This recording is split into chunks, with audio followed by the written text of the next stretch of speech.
और अब बात आस्था की महाकुंभ की करेंगे। आपको बता दें, एक और प्रयागराज में कुंभ की तैयारियां लगातार अपने अंतिम रूप ले रही हैं और दूसरी ओर उत्तर प्रदेश के मुख्यमंत्री यानी कि योगी आदित्यनाथ आज दिल्ली पहुंचते हैं।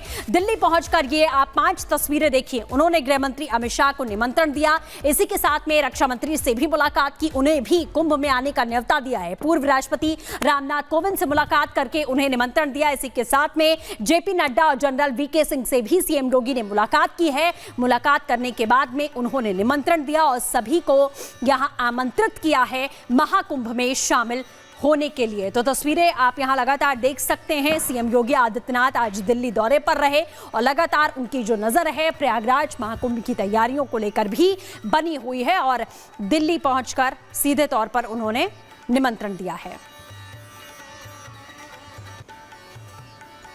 तो 13 जनवरी से 26 फरवरी तक आपको बता दें महाकुंभ चलने वाला है, जिसकी तैयारियां यहां लगातार जारी हैं और इसकी शुरुआत के पहले ही अनोखे रंगों में रंगा हुआ प्रयागराज दिखाई दे रहा है, जहां एक तरफ हवन पूजन चल रहे हैं तो दूसरी ओर तैयारी भोजन और भजन की भी देखी जा रही है। देखिए इस रिपोर्ट के जरिए।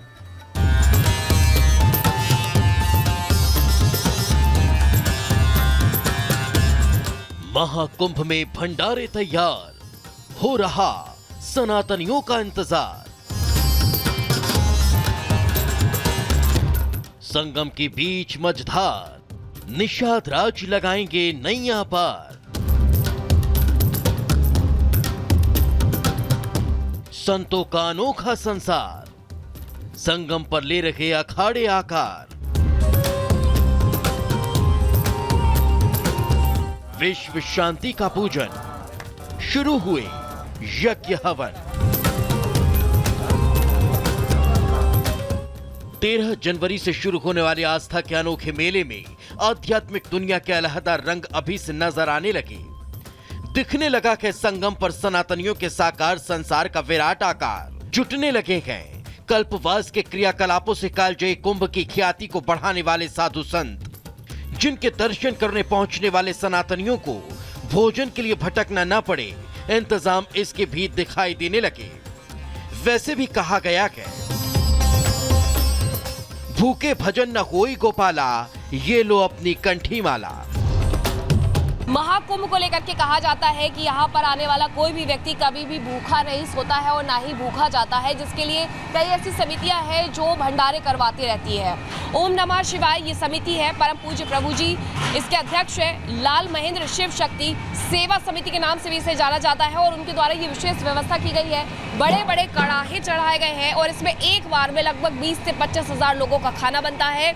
और ये माघ मेला हो, कुंभ मेला हो या फिर महाकुंभ मेला हो, हमेशा ये खाना इसी तरीके से यहाँ पर बनते रहता है।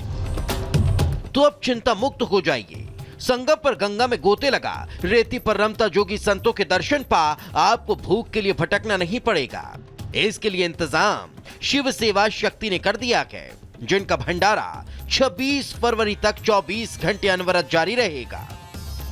हमारे 7 जगह भंडारे चलते हैं पूरे मेले में। सब 7 जगह मिला करके जब मेला चालू हो जाएगा तो 20 से 25, अभी तो 6-7 लाख लोग खा रहे हैं, उसमें 25 लाख लोग खाना खाएंगे। 25 लाख। और पूड़ी सब्जी कढ़ी भात, ये हमारे यहाँ शाम के समय पूड़ी सब्जी और दिन के समय कढ़ी भात। हम लोगों का एक नारा है, न कोई भूखा सोने पावे, न कोई भूखा जाने पावे, न कोई भूखा रोने पावे।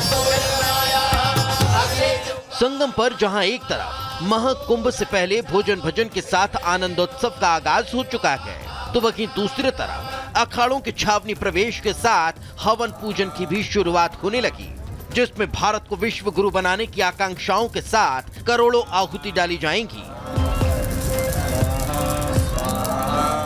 अग्नि अखाड़े का मुख्य उद्देश्य है कि अपने सनातन धर्म के हवन प्रतिनिधि को, सनातन धर्म के वेदों के प्रतिनिधि को समान रूप से जन जन को तक पहुंचाना और जन कल्याण के लिए उसका उपयोग करना। हम अपने विश्व पटल में भारतवर्ष को विश्व गुरु के रूप में देखना चाहते हैं। ये अग्नि अखाड़े का मुख्य उद्देश्य है। अब चाहे हवन पूजन हो या भोजन भजन, महाकुंभ की महिमा बढ़ाने वाले अनोखे रंग अब दुनिया को सनातनी रंगों में रंगने लगे हैं, जिसकी छटा देखते की बन रही है। Bureau report, Republic Bharat. तो संगम की रेती पार होने वाले सबसे बड़े धार्मिक आयोजन की जो अद्भुत तस्वीर है वो आप देख रहे हैं, और इसका सबसे बड़ा केंद्र होता है संतों का जमावड़ा। ऐसे ही एक अनोखे संत पहुंचे हुए हैं प्रयागराज। हमारी सहयोगी मीनाक्षी की खास रिपोर्ट में देखिए। संगम की रेती पार विश्व का सबसे बड़ा आयोजन होने जा रहा है महाकुंभ, और इस महाकुंभ में नए नए रंग देखने को मिल रहे हैं, नए नए संत भी देखने को मिल रहे हैं। कई संत ऐसे हैं जो अपने जीवन से दुखी होकर के, अपना घर बार छोड़ करके सब कुछ भगवान के चरणों में समर्पित कर चुके हैं। तो हम मिले हैं ओम तत्सत बाबा जी से, जो कि एक ई रिक्शा में रहते हैं। इनका ये पूरा घर है। इन्हें पिछले 30 साल से इसी को घर बनाए हुए देखा गया है। हालांकि इन्हें ये उपहार के तौर पर मिला था, लेकिन इन्होंने अपनी पूरी दुनिया इस ई रिक्शे में समेट दी।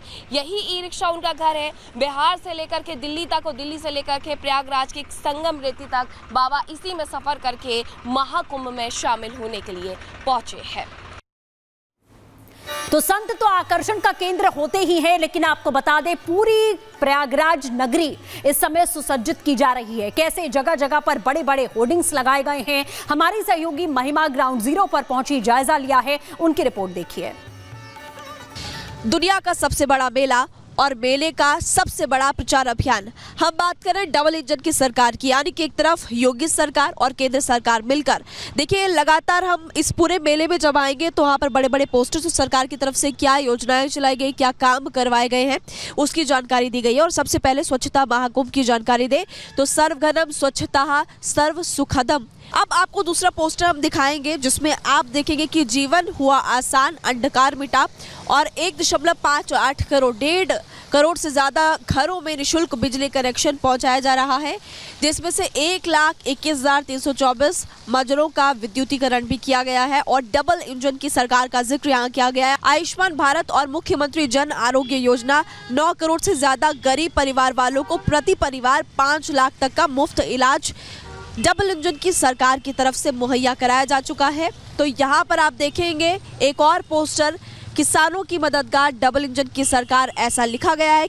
देखिए, यहाँ पर आपको बता रहे हैं लगभग अब 2.5 करोड़ लोग जो है उनके घर पर नल कनेक्शन पहुंचा, और घर घर पर स्वच्छ पेयजल की जो सुविधा है वो योगी सरकार, मोदी सरकार में पहुंच रही है।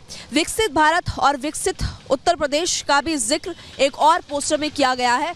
और इसी तरह से अगर आप कुंभ की इस नगरी में प्रयागराज में आएंगे तो जगह जगह पर जो योगी सरकार है उस कार्यकाल के दौरान क्या बड़ी उपलब्धियां, और मोदी सरकार की भी मदद से कैसे योगी सरकार यानी कि डबल इंजन की सरकार कैसे आगे बढ़ रही है, कैसे उत्तर प्रदेश आगे बढ़ रहा है, विकास कैसे हो रहा है, उसका जिक्र जगह जगह पर आंकड़ों के साथ सटीक जानकारी में रखा गया है।